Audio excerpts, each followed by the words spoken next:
30 feared dead, others injured as bandits attack two Katsina local government areas. Nigeria Governors Forum rejects federal government's 60,000 naira minimum wage proposal. Economic hardship persists as business owners and residents groan over escalating prices. And on the foreign scene, Benin arrests 5 Nigerians in escalating diplomatic standoff. A very good evening and welcome to the News Hour on Trust TV. My name is Sagir Ibrahim. 30 people are feared dead following fresh multiple attacks by armed bandits on several villages in Dutima and Safana local government areas of Katsina State. Dutima and Safana are two of the frontline local government areas where activities of bandits have been on the increase despite security agencies and government interventions to decimate insurgency in the areas. An eyewitness said that the affected villages, 13 in number, were attacked in the evening hours of Tuesday, 4th June 2024. The eyewitnesses further revealed that the multiple attacks frightened most of the residents who have now migrated to safer communities and areas like Dutima. When contacted, the spokesman of the Katsina Police Command, Abubakar Sadiq, confirmed the incident in Dutima local government but said he doesn't have the details of the Safana local government incident. And we now have joining us via telephone our reporter in the state, Abdullahi Yamadi, to give updates on the situation. Good evening, Yamadi, and welcome to the News Hour. So, 13 villages attacked across Safana and Dutima. Paint us a picture of how the situation unfolded. Well, thank you very much, Sajiro Ibrahim. Thank you for being there for us. Indeed, we have spoken with some of the residents of these communities few hours before this phone call. What they are saying is that this is a reprisal attack by bandits loyal to Damache, who is a bandit kingpin operating between Safana and Damusa local government, because his son and his younger brother were killed at Kunamawa village just last week. So this is the situation on the ground, and people are suspecting that it is a reprisal attack. And they saw the bandits when they were mobilizing on Tuesday morning around Erlilo village in the Safana local government. About 300 of them mobilized and moved on motorcycles from community to community, shooting sporadically on people and killing about 41 residents, even though according to some of the eyewitnesses, they are still counting dead bodies up to this moment we are speaking. All right, Abdullahi. So, any other development from the police? I understand that the PRO of the Nigerian police force in the state was contacted and he had made some comments. However, have there been any other development from the police or the government, seeing that this, according to residents of the area, is seeming to be a reprisal attack? Well, from the side of the police, that confirmation was the only thing that was done. But the government, when I contacted the Commissioner for Internal Security and Home Affairs, he sincerely sympathized with the victims and their families. And of course, saying the government is doing everything possible to secure the areas. And this is happening despite their numerous efforts to ensure the security of lives and property in those communities. And some of the residents, when we spoke this evening, they are lamenting that despite all these attacks, and most of them moved to Dusuma and Safana local government, but yet there was no government official or security personnel that visited them at the places they were hanging in those communities, or rather in Dusuma and Safana local governments. So there are serious concerns about security of lives and property in those communities up to this moment. Because it is a rainy season everywhere in Katsina State, and people are planning to start cultivating their farms.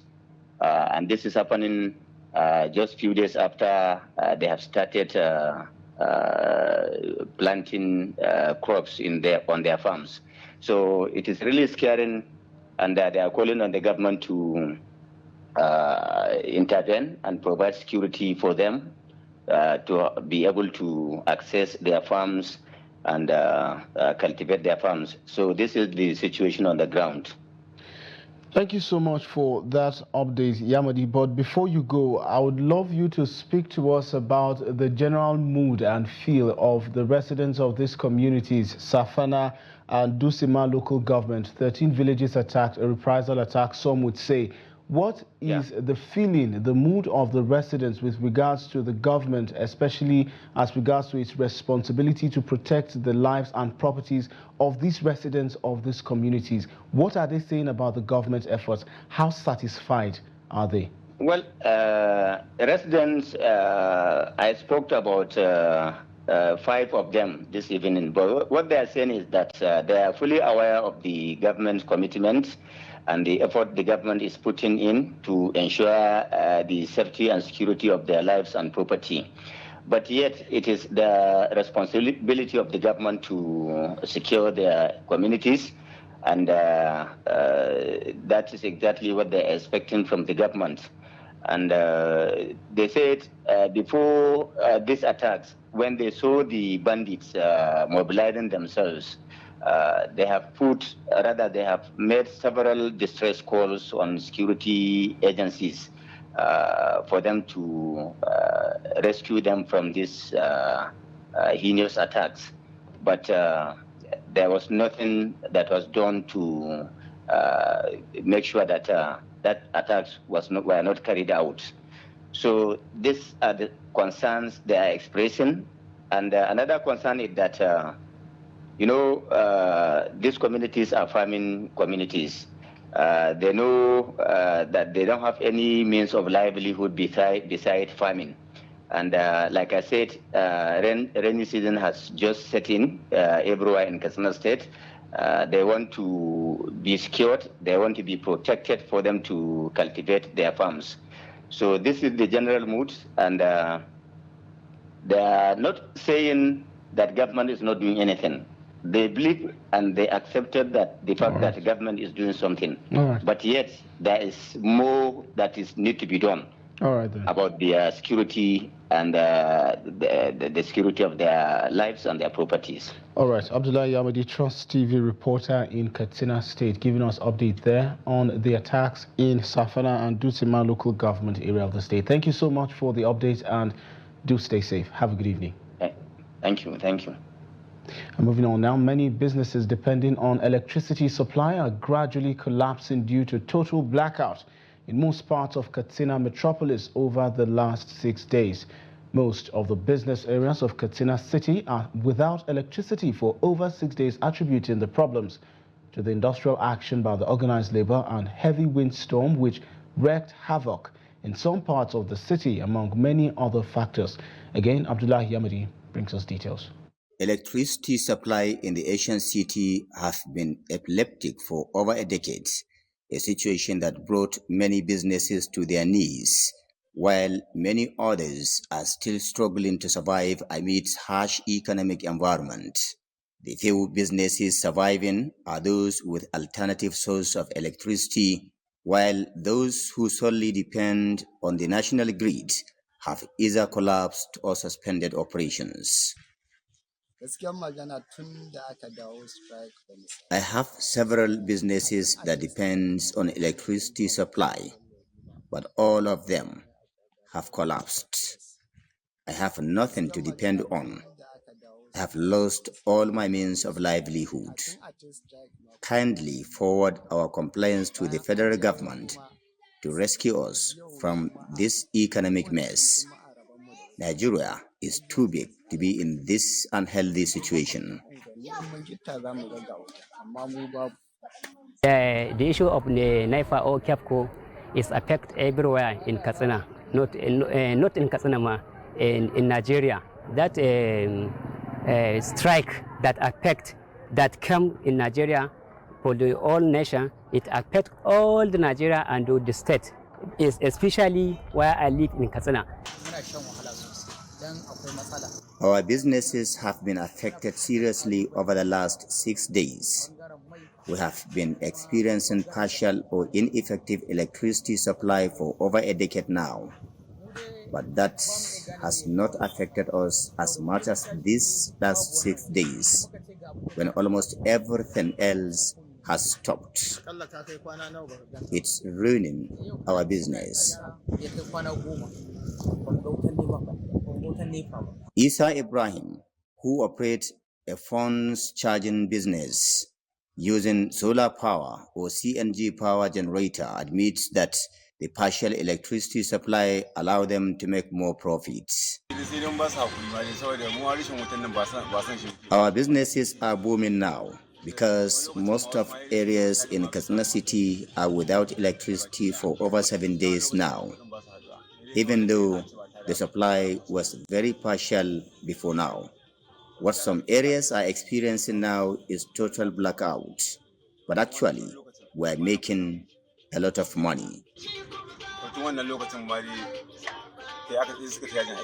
While confirming the unhealthy situation, the Katsina Regional Manager of Kano Electricity Distribution Company, Ismail Hussein, blamed heavy windstorm on other factors. Of course, there was 2 days of the strike by the Nigerian Labour Congress and trade union, after which we had the supply returning.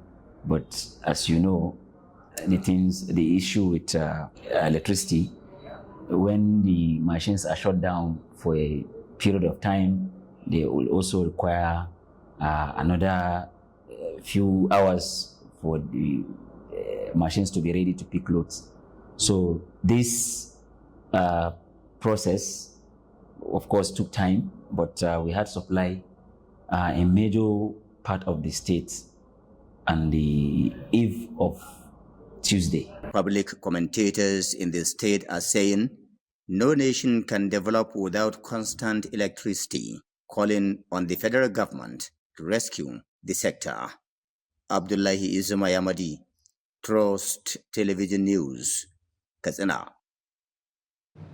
And Imo State Governor Hope Uzodinma announced that the tripartite committee on the minimum wage is close to agreeing on a new national minimum wage. This announcement came after a marathon meeting of over 12 hours on Friday. Uzodinma stated that the committee has concluded their various unit meetings and has now moved to the plenary session, where they aim to harmonize their decisions and finalize a new minimum wage figure.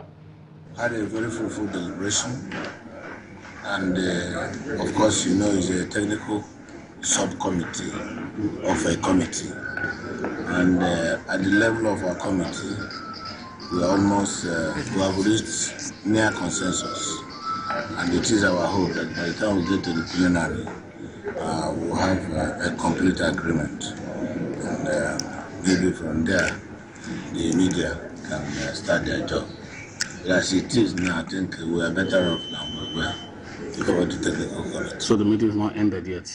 The technical committee is over. Okay. And of course, you know, it's a tripartite committee.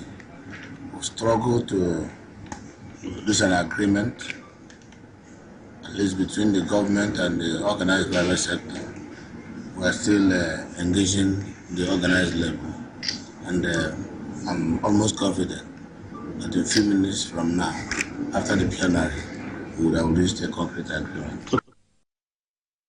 Also, governors of the 36 states of the Federation have rejected the 60,000 naira minimum wage earlier proposed by the federal government. The Director, Media and Public Affairs of the Nigeria Governors Forum, Halima Salihu Ahmed, disclosed this in a statement on Friday. The governors said the 60,000 naira wage is not realistic and unsustainable, arguing that if implemented, it would force some states in the country to be borrowing to pay workers' salaries. Recall that the Nigeria Labour Congress and the Trade Union Congress had on Monday embarked on an indefinite strike action after rejecting the federal government's 60,000 naira offer as minimum wage. In the meantime, some members of the organized private sector have demanded some concessions regarding the new minimum wage being proposed by members of the National Minimum Wage Tripartite Committee.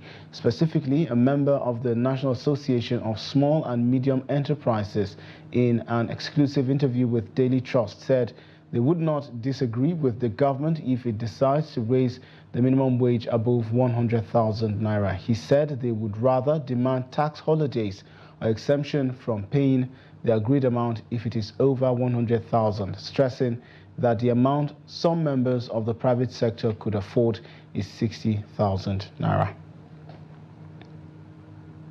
And an economist and development expert, Aliu Ilyas, is joining via Zoom to give an insight on this issue. Good evening, Aliu, and welcome to the News Hour. Of course, it's been a few days since you and I sat down in an interview to discuss, of course, the minimum wage and the possibility of the organized private sector meeting with this figure. But here we are, 60,000 naira. State governors saying we cannot pay this amount, and the organized private sector saying maybe we can, maybe we cannot. But then, what's your take seeing this development as it is?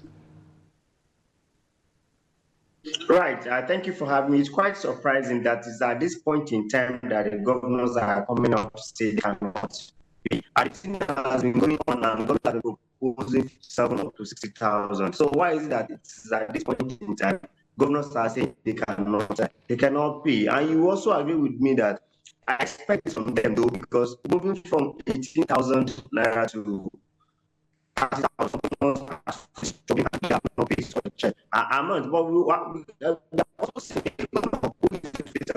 person of the Governor Baseki of Edo State. So I think they should. Okay, so Aliu, I think I'm going to try and let the technical team try to fix the call with Aliu there and definitely have him subsequently. However, a Federal High Court number 3 sitting in Kano is set to deliver judgment on its jurisdiction to entertain the case of breach of fundamental human rights filed by the 15th Emir of Kano, Aminu Ado Bayero. The presiding judge told both parties that he will communicate the date to also rule over on whether Aminu Ado can continue being the Emir of Kano or otherwise. Alhaji Aminu Ado Bayero had filed a case before the court asking it to order the removal of Muhammadu Sanusi II from the Kano's Emir's palace. Today we're in court in respect of the action by Alhaji Aminu Ado Bayero, the former Emir of Kano. The Institute of Fundamental Human Rights proceeded, and we are today to adopt and make progress in the case. And I'm happy we did. The court was very patient with us. We were able to go through our processes, and judgment has been reserved. We came before this court because we know the court has jurisdiction, and we are talking about the fundamental right of our applicant because he was not accorded the fundamental right to peer hearing. He just saw the letter deposing him as an emir on social media, and that is why he rushed to court to challenge that, because he ought to be given peer hearing. That is one of the cardinal principles of fundamental human rights, which he was not accorded right. That is why he came to court. And elsewhere, Nigeria's Competition and Consumer Protection Tribunal, sitting in the country's capital, Abuja, has fined Multi-Choice Nigeria a total sum of 150 million naira for challenging the court's jurisdiction and ordered the company to provide a 1-month free DSTV and GoTV subscription to users in the country. The judgment was delivered today by a bench of 3 judges led by Thomas Okosu. Recall that the tribunal had previously issued an interim stay order that had restrained Multi-Choice from increasing its subscription rates pending the hearing and determination of a motion on notice filed by Barrister Festus Onifade. Onifade sued Multi-Choice Nigeria Limited and the Federal Competition and Consumer Protection Commission for unjustly increasing subscription fees without 1-month notice to customers. I will now circle back to the minimum wage conversation where we have Aliu Ilyas back on the line. Welcome back to the News Hour, Mr. Aliu. So you were talking about the governors and the time that they decided to reject the minimum wage of 60,000 had it been the government, and of course, Labour had agreed on that sum. Right. It's quite funny that governors have been looking at this.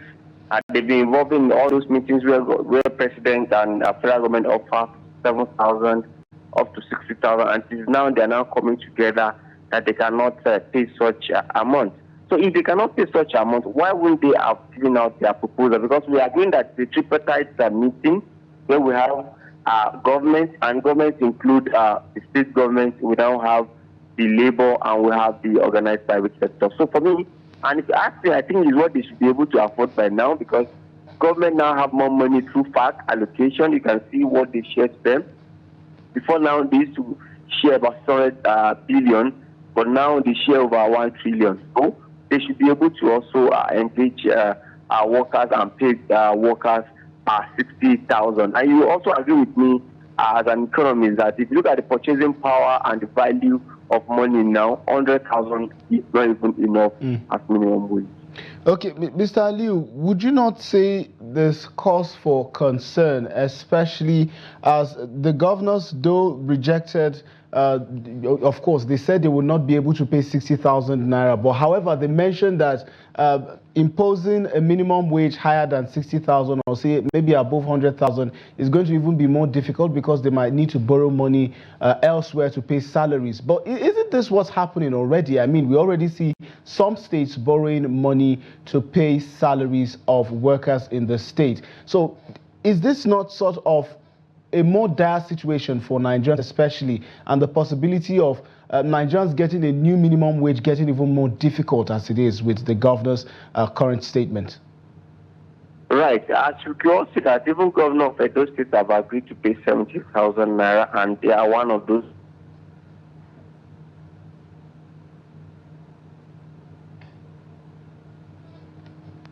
Unfortunately, we lost Aliu Ilyas there, economist and development expert. But then we thank you for your perspective on the issues.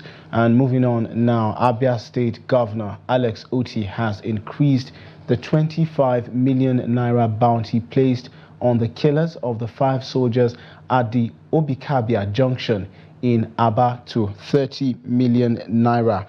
Oti announced this on Friday when the Chief of Air Staff, Air Marshal Hassan Abubakar, paid him a visit in Mvosi Isialangwa Southwest local government area of the state. This is coming barely a week after the governor vowed to give 25 million naira to anyone who can provide information leading to the arrest of the perpetrators.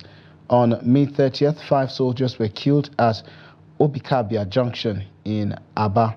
The attack was reportedly carried out by suspected members of the proscribed indigenous people of Biafra in a bid to enforce a sit-at-home order. The governor said that the increase in the bounty was by an addition of 5 million naira by an indigene of the state based in the United States of America.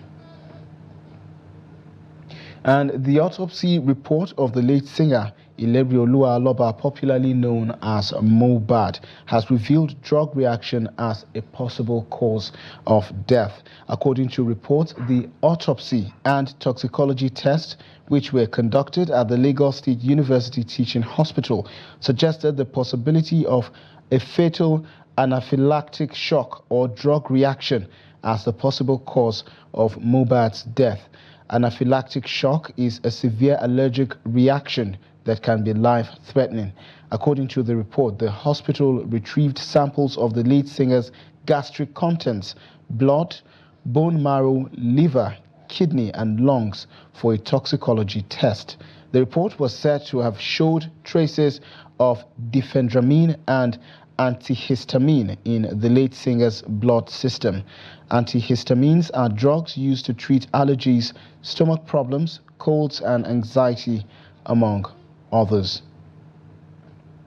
And the national leadership of the National Association of Nigerian Students have promised to resist any act of oppression or suppression to of students on campus across the country. The national president of the student body, Lucky Omonefe, made the declaration when he led union members on a peaceful protest to the Ajayi Crowther University campus, Oyo, where he called for a thorough investigation into the gruesome killing of Alex Akro, a 200-level mechanical engineering student who was allegedly tortured to death by his colleagues.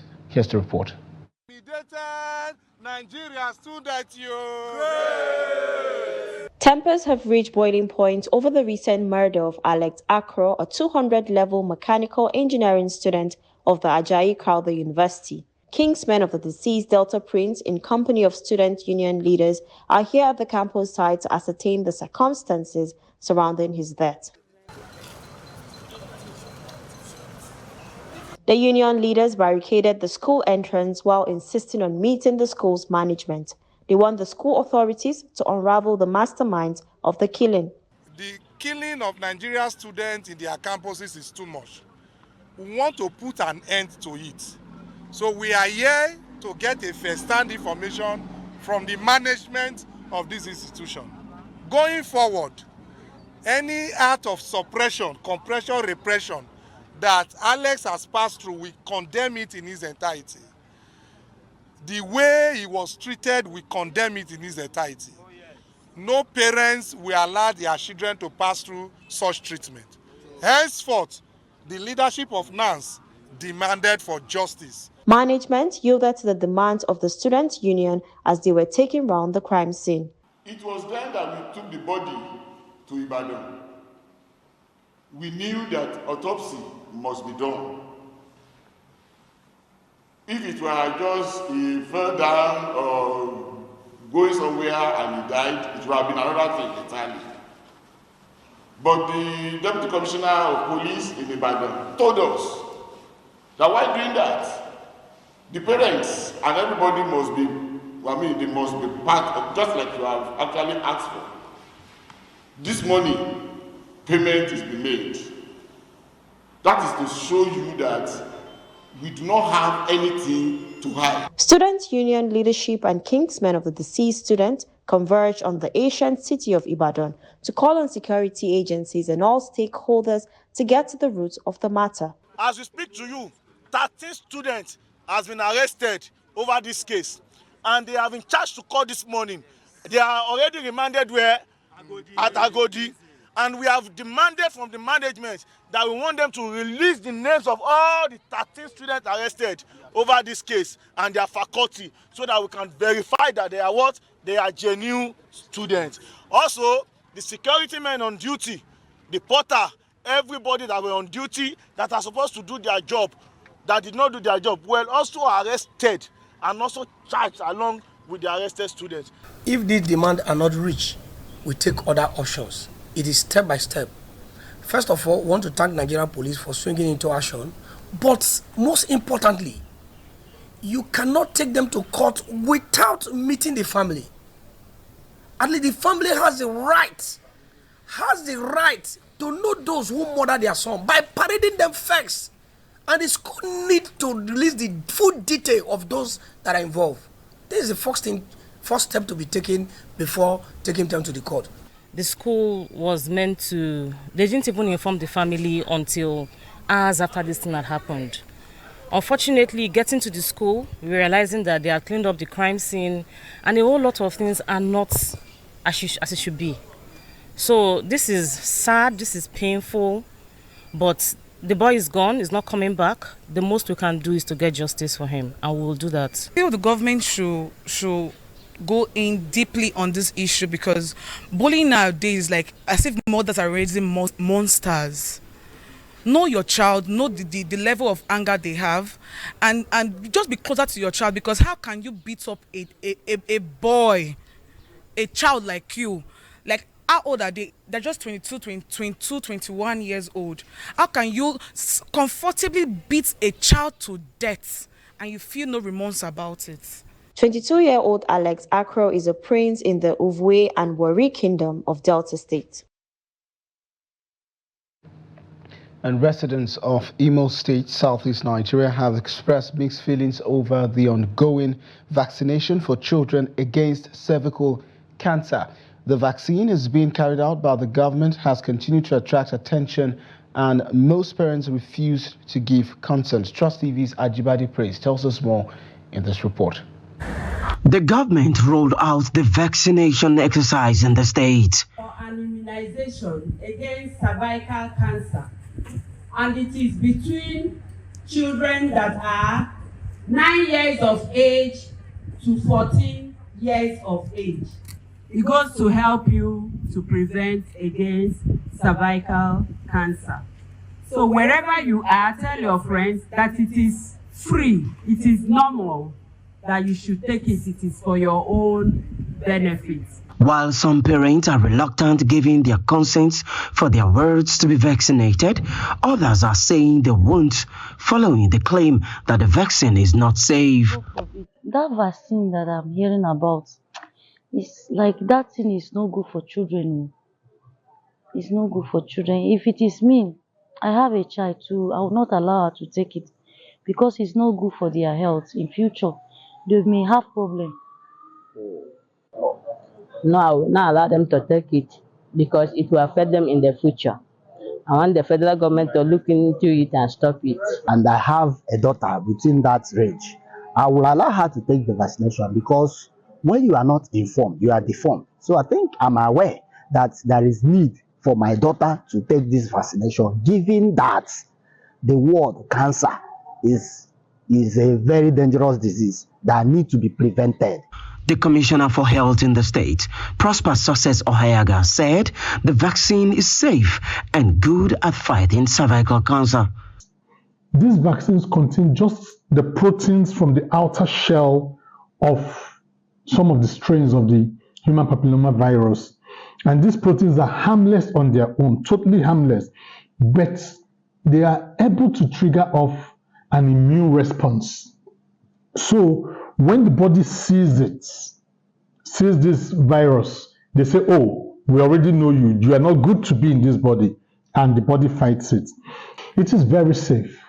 I must tell the populace, my people, Ndi Imo, Ndi Nigeria, that even today, my daughter, who is within this age group, has school called and I gave a consent for this. What is good for the goose is good for the gander. If I will tell my daughter to do it because of tomorrow, I will ask every mother, every father to give consent to our girl child. He urged parents to make good use of the opportunity to vaccinate their female children between the age of 9 and 14 years of age against cervical cancer. Ajibade Praise, Trust TV News, Owerri. Thanks to Ajibade for that report. And in Katsina, tomato farmers are facing a relentless enemy, a tiny insect called Tuta absoluta. Now, despite being a major cultivator of tomato, the pest is laying waste to tomato crops, leaving a trail of financial ruin. Jamil Mabai reports on the crisis in Katsina State, where the situation is particularly dire. Take a look. Lawal Baku, a tomato farmer, lost his entire 3 hectares of farmland to leaf miner infestation. Tuta absoluta, a tiny bug with a ravenous appetite, is destroying tomato farms across Katsina State and beyond. The pest resistance to all known pesticides makes it even a formidable foe for farmers. It is destructive and it's so tiny you can't see the pest.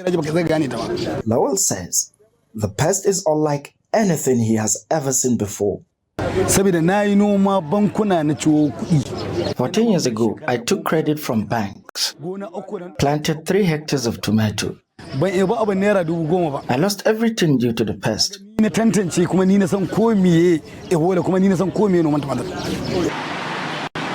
Katsina is a major tomato producer in Nigeria, but the scorching heat, a possible consequence of climate change, has created the perfect breathing ground for Tuta absoluta. During heat, in Ajio, in places like Ajua and Kankara, farmers escaped with just 1/5 of what they planted and lost everything.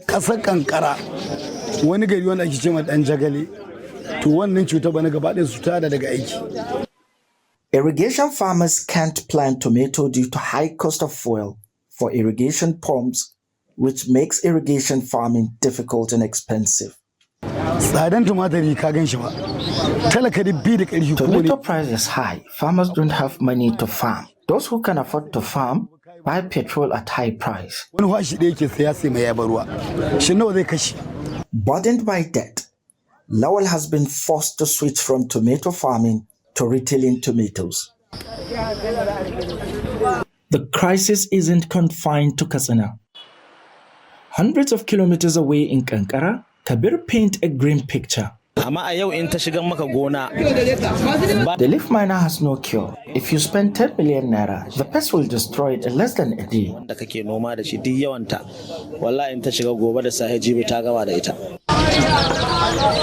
The battle against tuta absoluta is far from over. Farmers desperately need solutions to save their crops and their way of life. Jamil Mabai, Trust TV, Katsina.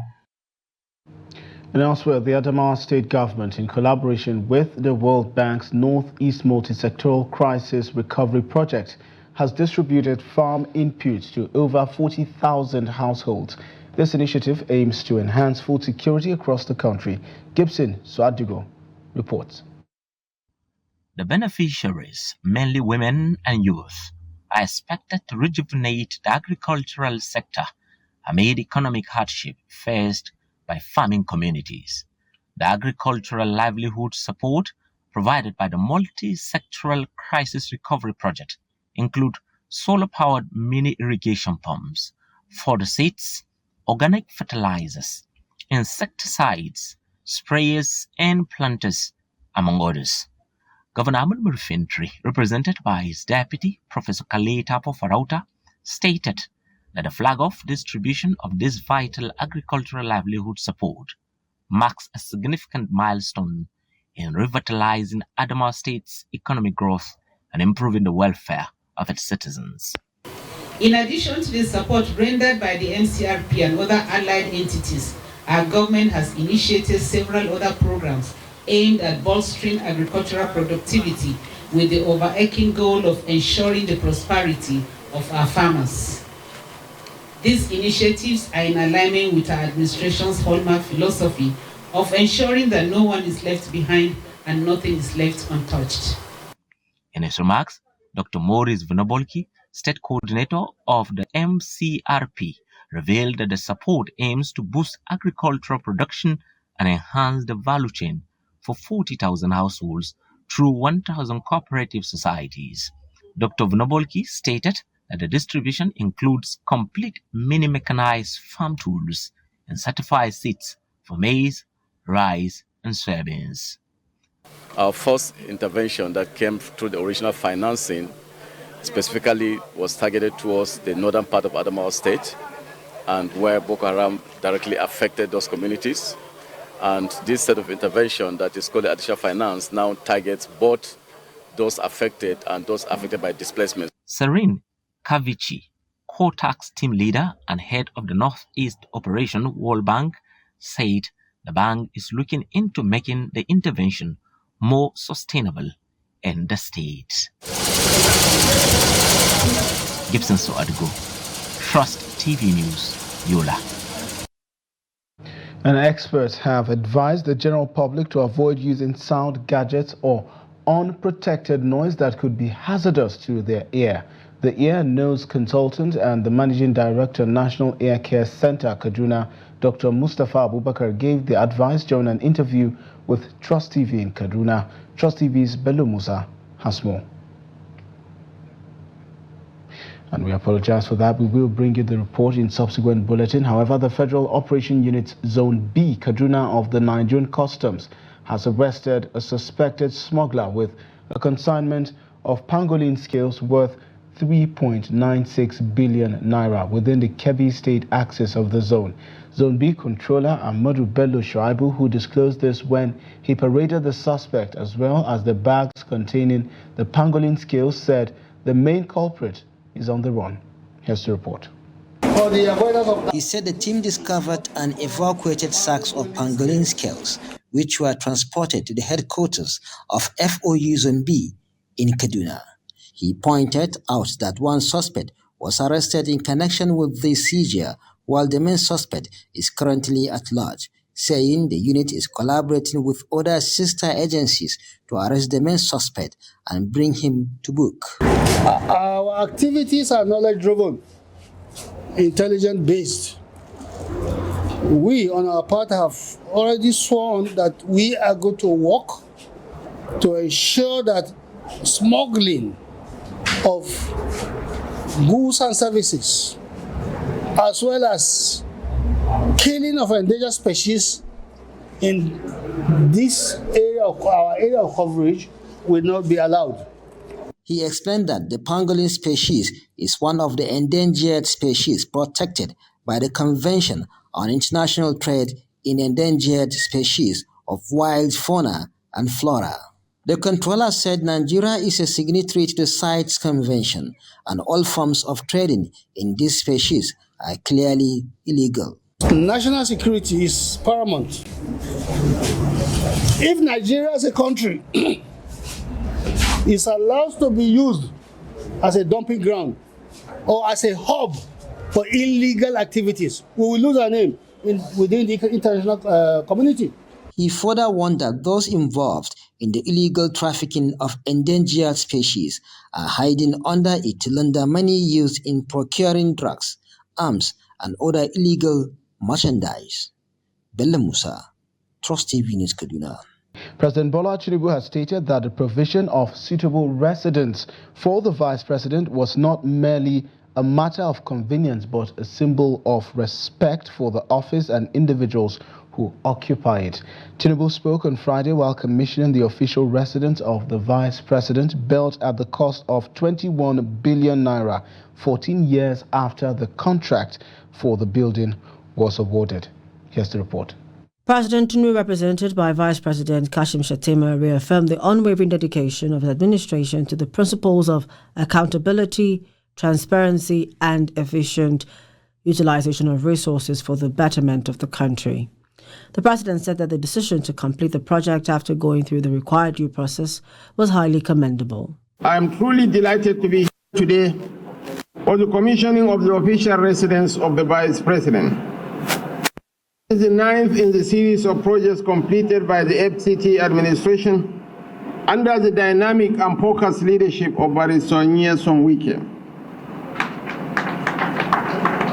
The actions of the FCT minister and his dedication to duty are indeed remarkable, and he stands as a shining example of what a public officer should be. As Victor Hugo rightly said, nothing else in the world, not all the armies, is so powerful as an idea whose time has come. The VP said, rather than dwell on past shortcomings in the country, government have chosen to confront the obstacles head-on. We are fulfilling a long-standing commitment and reaffirming our unwavering dedication to accountability, transparency, and the efficient utilization of resources for the betterment of our nation. I hold a very strong opinion that abandoning projects after substantial expenditures have been incurred is inevitable, and it is in the best interest of the government and the public to see them through to completion. The FCT Minister Nyesom Wike said that the project was awarded in 2010 at the cost of 7 billion naira and was abandoned in 2015. When we came on board, it was the 21st of August. This was one of the projects. If we were here, it was Bush. I would say, look, I went to President, I said, Mr. President, how can we allow a vice president to do that? Okay, look, criminals have taken over the place. And we're talking about fighting criminals. I want my vice president to stay in a comfortable environment. SSS, IG Police, all of them were all involved, taking into consideration the security. The minister thanked the president for supporting the completion of the project and ensuring his vice lived in a comfortable environment. Well, there you have it. Let's now join Yusuf Akogu for Business News. Welcome to Business News. I am Yusuf Akogu.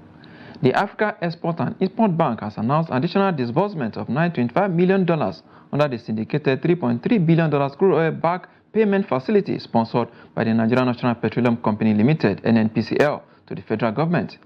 A statement by the bank on Thursday said the development brings the total current funded facility size to $3.175 billion, arranged and coordinated by the Afrexim Bank. The arrangement saw the raising of a combined total of $925 million from a consortium of crude oil off-takers lenders, including Oando Group and Sahara Energy Resource Limited. The announcement followed the first tranche of $3.3 billion facility. The Nigerian Port Authority (NPA) has reduced the entry time of trucks into the port by 40% from 72 hours to 48 hours. The decision was taken after a comprehensive review and wide consultation with various stakeholders in the maritime sector. In a notice to stakeholders, the management of the NPA said a new policy governing the time threshold for export truck access to the port will now be within 48 hours. According to the policy, there has been an improvement in the movement of export trucks into the port, hence the decision to further reduce the time with a view to enhancing trade. Equities market closed the week in green following renewed interest in stocks by investors. Let's see how it went down today. Top gaining equities there are Sham PLC gaining 10% to close at ₦1.54 per share. ETI also gained 8.41% to close at ₦23.85 per share. Of course, International Energy Insurance up there 6.99% to close at ₦1.53 per share. Of course, this has pushed up the market by 0.09%. Volume of trade 388.015 million shares, valued at 7.353 billion naira in a day of 7,106 did exchanges among investors this Friday. Of course, the top trading equities are dominated by the banking sector. Access Corporation leading that table, 81.028 million shares. Zenith Bank for 3.241 million shares. Of course, Fidelity Bank 34.961 million shares. It traded some equities, ended on the losing side of the market. Leading that table is Royalex, down 9.68% to close at 56 kobo per share. Of course, Prestige Insurance there down as well, 9.09% to close at 50 kobo per share. Of course, Veritas Capital also down 8.70% to close at 63 kobo per share. That's the highlight of stock trading as it went down this Friday, the last trading day of the week. Let's see the global stock market and exchange rate data for today.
Oil prices record gains on Friday as demand concerns intensified after strong U.S. jobs data increased hope of the Federal Reserve cutting interest rates soon.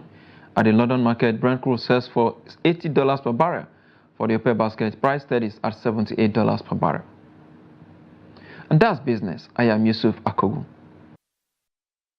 And to news away from Nigeria, Benin Republic authorities have arrested 5 Nigerians at a port in Benin, accusing them of entering the site fraudulently. This is the latest in a diplomatic row between the West African nations. The Nigerians were arrested late on Wednesday at the port of Semekpuji, which has become a flashpoint in relations between the neighbors.